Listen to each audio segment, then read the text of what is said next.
Welcome to English Grammar Stage. वह तुम्हें अंग्रेजी पढ़ा रहा था। He was teaching you English। इसका ट्रांसलेशन हम कैसे कर पाए?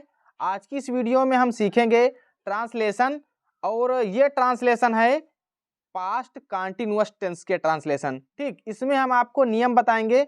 जैसे ये एक एग्जांपल दिया गया है, मैं अपना काम कर रहा था, तो इसको हम कैसे बनाते हैं, इसके लिए आपको नियम सीखने हैं। तो सबसे पहले हम स्टार्ट करते हैं पहचान से। जिन वाक्यों के अंत में रहा था, रही थी, रहे थे तथा हुआ था, हुई थी इत्यादि शब्द आते हैं, वह पास्ट कंटिन्यूअस टेंस कहलाता है। ठीक, ये पहचान हो गई।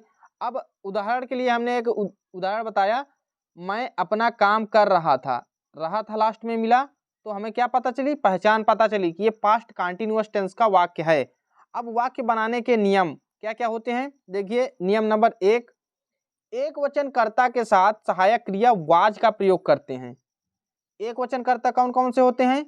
देखिए, एक वचनकर्ता किसी व्यक्ति का नाम हो, वह, ही, सी, इट, ये एक वचनकर्ता होते हैं। और बहुवचनकर्ता का कौन होते हैं? बहुवचनकर्ता में आता है यू, दे, वी, हम, वे लोग, इस तरह जो होते हैं वो बहुवचन में आते हैं। और इसमें पास्ट कंटिन्यूअस टेंस में जो आई करता होता है उसको हम एक वचन मानते हैं। ठीक, तो इसके साथ आई के साथ वर नहीं लगाना है, आपको वाज लगाना है। अब दूसरा, बहुवचनकर्ता के साथ सहायक क्रिया वर का प्रयोग करते हैं। और तीसरा, यह मुख्य नियम होता है कंटिन्यूअस टेंस का हो, चाहे जो भी टेंस हो, कंटिन्यूअस टेंस अगर है तो ये नियम जरूर रहता है, मुख्य क्रिया में आईएनजी जोड़ देते हैं। ठीक, ये 3 नियम हो गए। और हमने ये लास्ट में लिख दिया था, आई को एक वचन माना जाता है। आई का मतलब होता है मैं, है ना। अब अगला ये मेथड होता है, इसको ध्यान से समझ लीजिए। सबसे पहले हम सब्जेक्ट लिखते हैं। सब्जेक्ट का मतलब होता है कर्ता।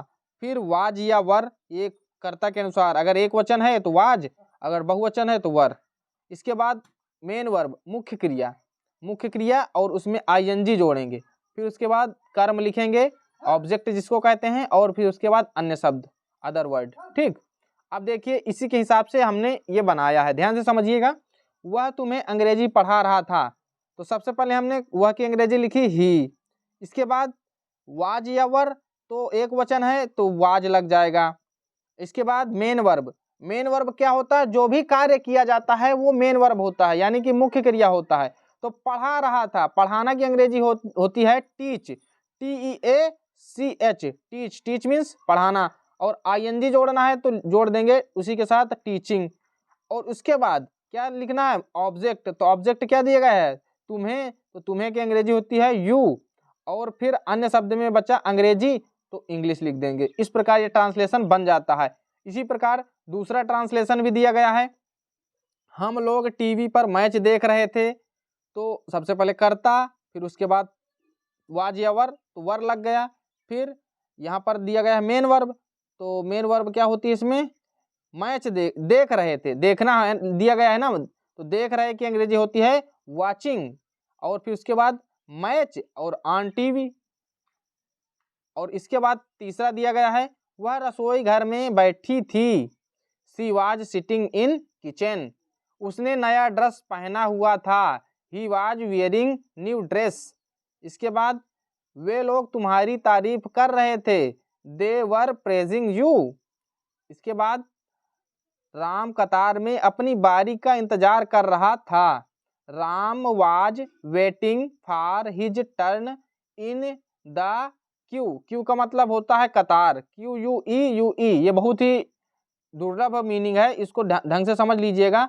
ऐसी कोई मीनिंग नहीं है जिसके साथ में 4 एक साथ वोवेल आए, तो ये बहुत ही दुर्लभ मीनिंग है। अगर कोई पूछ ले तो इसको आप बता लीजिएगा। अब आपके लिए एक उदाहरण, आप इसको आंसर में कमेंट में बताएंगे इसका आंसर।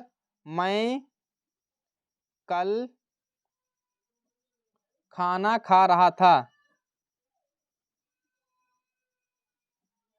इसका आंसर आपको कमेंट बॉक्स में बताना है कि इसका ट्रांसलेशन क्या होगा। ठीक, आई होप आप इस वीडियो में समझ गए होंगे कि ट्रांसलेशन बनाने का नियम क्या क्या होता है। ऐसे ही और वीडियो देखने के लिए हमारे चैनल को सब्सक्राइब करें। वीडियो पसंद आया हो तो वीडियो को लाइक करें।